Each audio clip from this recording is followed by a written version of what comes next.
My body, my mind is never a problem. It always cooperates, because that's what it's supposed to do. My body and my mind should take instructions from me, only then it's a useful instrument.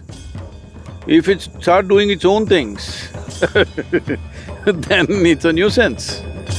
And this is what is happening to most people, that their mind is the biggest nuisance in the world.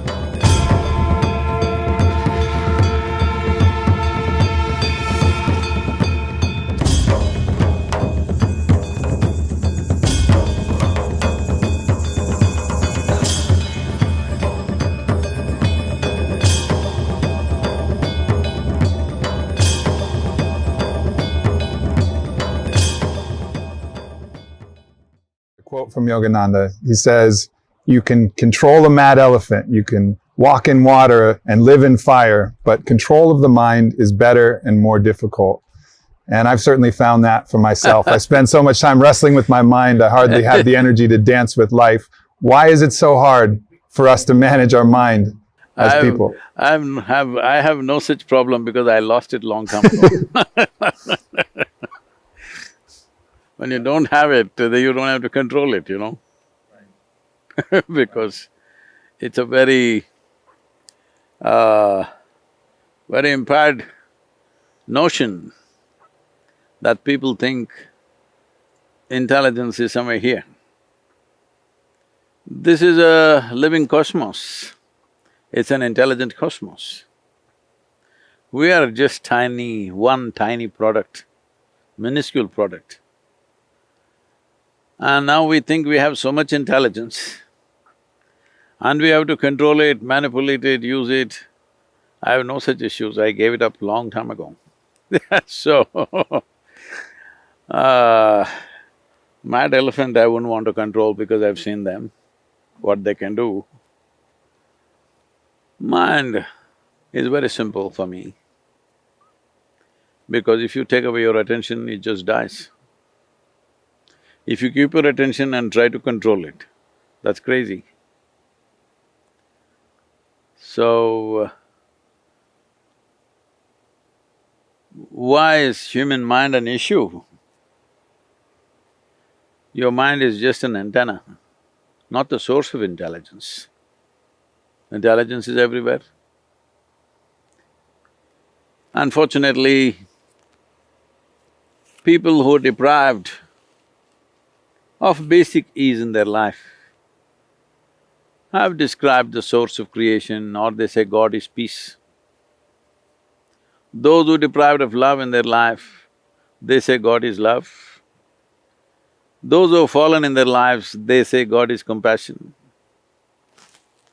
But if you're none of these, but you understand the idea of God has entered human mind, only because before you and me came, there was so much creation.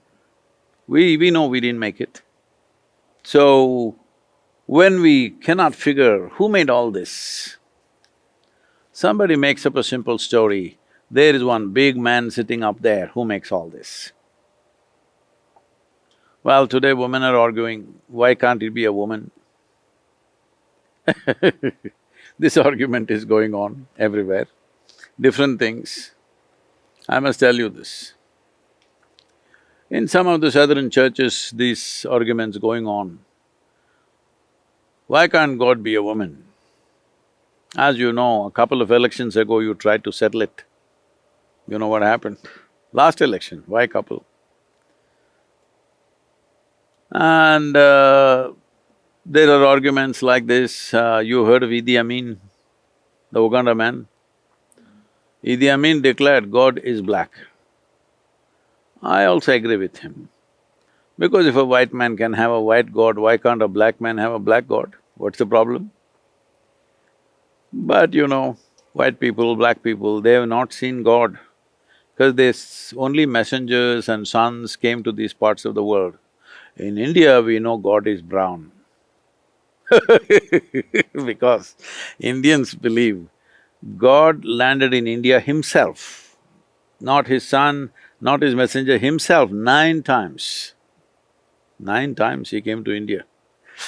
So Indians, especially Indians who are living outside the country, are very proud of this. God came to our land himself 9 times. So I keep reminding them that is because God wouldn't trust anybody with Indians. He wanted to do the job hands-on. So he himself came 9 times and failed. Failure is obvious. 9 or 10 times you can debate, but failure is obvious. What I'm saying is, the idea of God or a certain source which could be in some human form or animal form or whatever has essentially come because you've not paid attention to the creation. The idea has come only because you have no explanation for the creation. But if you pay enough attention, we don't know God loves you or not, we don't know whether God is peaceful or not, we don't know whether God is compassionate or not. But if you pay attention to this flower or this leaf or a blade of grass, you can see whoever created this is brilliant. Simply no question. Everywhere you see, every atom you see, it's intelligence, intelligence, intelligence. But nobody said God is intelligence. That's the biggest mistake we've made. We said all kinds of things, whatever we need. We say God is wealth if we are poor. If you are hungry, you say God is food. If you have backache, you'll say God is health. Everybody, whatever they're deprived of, they will make it into that. Leave all these things, just take one piece of creation, take an ant and pay attention to him. You will see it's a most brilliant creation. But we never said God is intelligence. So, this is a living intelligence, everything here, this very cosmos. In this, where do I think I'm intelligent? If you find access to the intelligence there is, you can function in a phenomenal way. But within this bone box, if you think everything that needs to be there is in this, then all you will do is suffer your intelligence. Now you think a mad elephant is easier to handle than your mind, so you must be madder than the mad elephant? I don't know who said that, but for me, my body, my mind is never a problem. It always cooperates, because that's what it's supposed to do. My body and my mind should take instructions from me, only then it's a useful instrument. If it start doing its own things, then it's a nuisance. And this is what is happening to most people, that their mind is the biggest nuisance in the world. They would be better off without a brain. Yes. If you remove half the brain, everybody is going about struggling to be peaceful. You take away half their brain, they will sit here peacefully, very peacefully. So is that the goal I'm asking? There is a possibility, that is, if you do not harness that possibility, it becomes a major problem. And you don't know how to harness it because you do not know whether it's a horse or an elephant or a cow or a deer. When you do not know the nature of something, how do you deal with it? Suppose, right now here there's a cup sitting here.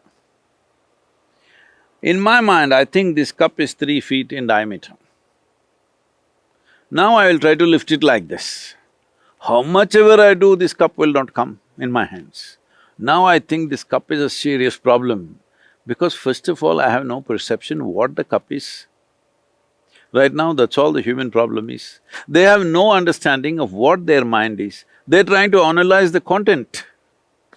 Content is what you picked up, isn't it? Content is what you picked up in terms of life's experiences. This content is of no use. You can distance yourself from it very effortlessly. The problem is the nature of the mind. How does it function? What is the basis of its existence? If you do not comprehend the nature of the mind, well, it feels like a mad elephant, why not? And you believe you can handle a mad elephant? Then you've not seen one, I've seen. One, oh, you don't want to be anywhere there. When an elephant goes mad, when it goes amok, oh, you don't want to be there anywhere in 1 kilometer.